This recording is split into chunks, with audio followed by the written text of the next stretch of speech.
Hello, my beautiful souls. Welcome sa ating tarot reading sessions. Keep in mind, general reading po ito. Maring mag-resonate, maring hindi. Kunin nyo na lang po kung para sa inyo and leave the rest. Maring mag-shift the energies or magkabaliktad ang sitwasyon. Kaya kayo na pong bahala kung saan kayo nakalugor sa reading natin. Let's see.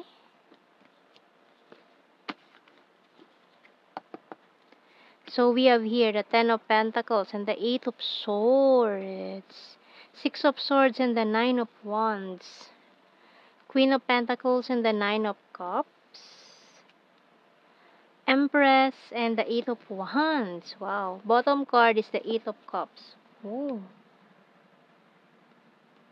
888. Wow. Mukhang infinity symbol itong energy natin dito or endless energy. Ayan. So, angel number din. Mukhang a lot of abundance coming in for you with the 8 of Wands and the 10 of Pentacles natin dito. Mukhang siksik, liglig at umaapaw na biyayang ipagkakalob sa'yo ng universe ngayon. So, tingnan natin sa mga signs and symbol cards natin dito.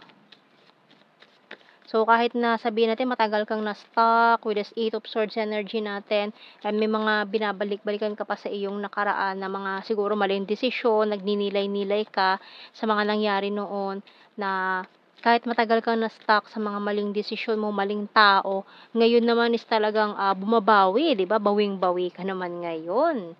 Tingnan pa natin yan, mga blessings na yan coming in. So, we have here light bulb and camera. So, marami din mga ideas coming in sa iyo, kaya talagang yung mga projects mo is boom na boom. We have here ground, open book, and mountain.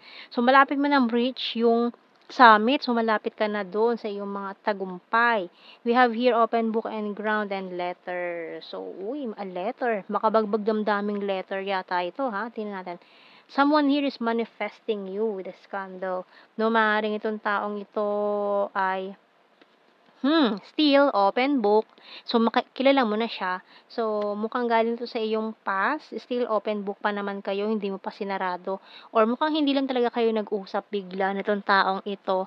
Kasi hindi mo naman sinarado bukas pa. Mukhang magsisend to ng message sa'yo very, very soon. Matagal din siya nagtago, nag-grounding, no? So, or strong earth sign energy or nag-hermit mode tong taong ito to reflect. Ayan. So, tingnan natin sa mga messages natin dito. Tarot messages, oracle cards. And this person is looking at you. Lalo na yung mga pictures mo dito with this camera. Kaya talagang or nakikita niya siguro mga post mo sa social media. And na-excite siya makita ka. So, we have here, husband-wife material. So, nakikita niya kasi na you have these qualities na pagiging husband or wife material. Surprise! So, ayan I want to surprise you. So, itong muling pagkikita ninyo nitong taong to, maka-surprise or hindi mo ina-expect na bigla siya magpakita sa'yo. I will fight for you. You're so sexy. Ayan talagang updated siya. Alam niya yung mga post mo sa social media. And can we start again? I'm working hard for our future. I want to grow old with you. And you're my twin flame. So, yung bottom card, keeping tabs on you. Ayan. So, talagang this person is maaring nag-i-stalk din yan sa'yo no? So, mukhang ikaw ang gusto niya na makasama sa buhay, ganyan. To have a family with you in the future. Ayan, kung lalo na kung twin flame energy, ayan, so mukhang union of hearts. For some of you, talagang this person is, nagtago siya na matagal kasi mukhang gusto niya, may offer siya sa yung something With this, I'm working hard for our future. So mukhang nagpakayaman muna itong taong to bago siya humarap sa iyo ngayon.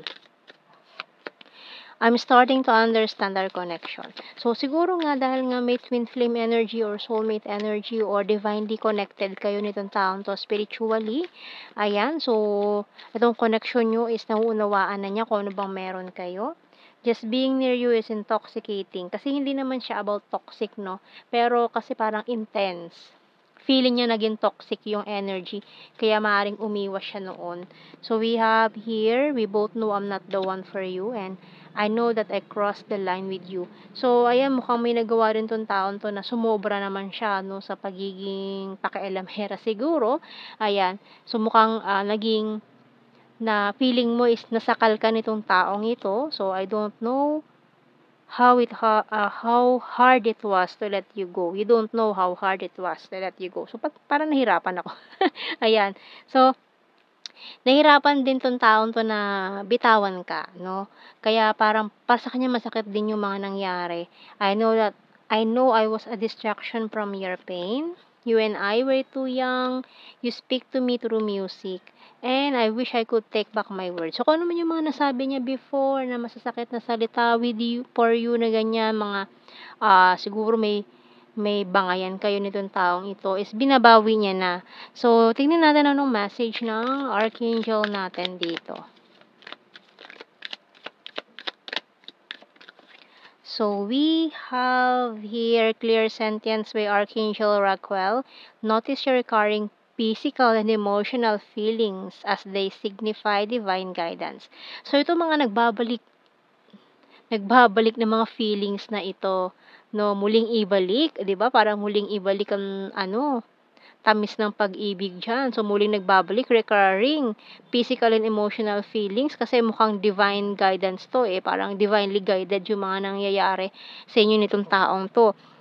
So kuha tayo ng mga initials natin.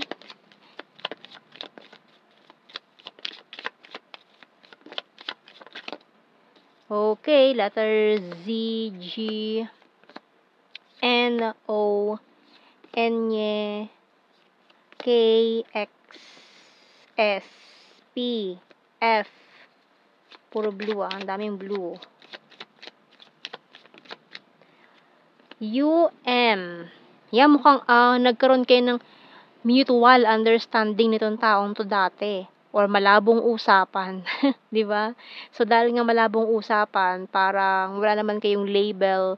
Parang ganun lang. Nagkakaintindihan pero walang label. Kumbaga, hindi talaga totally kayo or hindi mo alam kung saan ka lulugar sa taong to. Naku, ang hirap ng ganyan, 'di ba? So, hindi mo alam kung kumbaga, hindi mo alam kung may karapatan ka ba or kapag may kasama siyang iba, may karapatan ka ba magselos, ganyan. So, kumbaga, malabong usapan lang talaga yung nangyari. So, tingnan natin sa blue card. Mirroring. Ay, true love. And, dalawa pa yung nakuha ko. Confessions. Soulmate. True love na, soulmate pa, tapos may confessions. Madami talaga siyang gustong sabihin sa'yo. Dito sa surprise visitation na gagawin niya. Wow. Baka i-confess na rin niya yung tunay niyang feelings for you na matagal nang naudlot, ganyan. Kasi yung connection nyo parang malabong usapan lang eh. Pero ngayon mukhang gusto niya nang maging clear yung label yung dalawa. From malabong usapan to clear connection, 'di ba? So, tingnan natin sa general signs and messages natin dito. So, ngayon gusto niya na maging klaro ang lahat sa inyo, sa pagitan yung dalawa. So, we have here province. So, maaari nagkaroon ng mga karmic partner along the way. So, we have here sword, is air sign, Gemini, Libra, Aquarius. So, we have here Hilarious, Animal Lover, o Twin Flames. Killer Smile, number 9, January, and Air Sign. Gemini, Libra, Aquarius. We also have here Fire Sign. Aries, Leo, and Sagittarius. Very loyal. Food lover. Scorpio, birthmark, gorgeous, and funny. March, this March. Baka March kayo magkita, ganyan, or bisitahin kanya or surprise kanya ngayong buwan. Talented. Has a dirty sense of humor. Water sign, Cancer, Scorpio, Pisces. Kind-hearted, and October. Ayan, or April. So, yan ang ating reading, my beautiful souls. Thank you for watching. Take care and God bless. See you in our next reading, guys. Bye-bye.